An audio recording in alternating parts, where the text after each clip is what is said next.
It's not just the story of a family, it's the story of post-war Britain. Yes, Netflix's new 10-part drama about the reign of Queen Elizabeth II is clearly becoming Netflix's new crown jewel.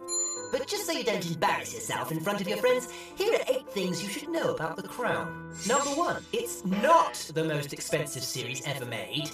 In a THR interview at the Museum of Art, New York, show creator Peter Morgan dismissed the most expensive show ever rumours by saying, "Not at all, it's not. There's sums of money that people talk about. I don't know. It was 100 million for 2 seasons.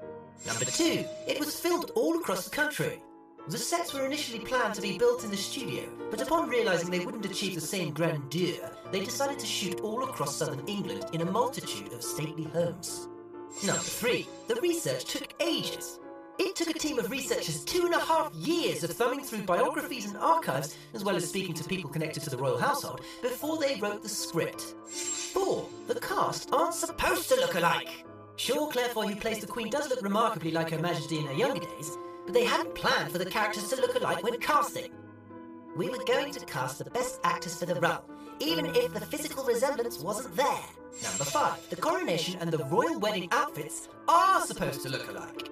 In order to gain the audience's trust, costume designer Michelle Clapton felt it was important to create almost identical replicas of these 2 well-known outfits. 6, Churchill is American! The British Prime Minister Winston Churchill was played by John Lithgow. Hello, Dexter Morgan. Also, Lithgow is much taller than Churchill was, so the number 10 Downing Street door on the set was built slightly larger than the original and named John's Special Door. Number 7, 2 series in the bag. Netflix has already committed to a second series, claiming that the story of the world's most famous family can't be told adequately in one. Number 8, a 6-season plan. Netflix and Morgan have planned out 6 seasons for The Crown, each 10-episode chunk to cover roughly a decade, with season 1 ending in 1955. What's not clear is if Claire Foy will continue playing her role as the Queen throughout, or whether the role will be recast for subsequent seasons. For your daily celeb fix, subscribe.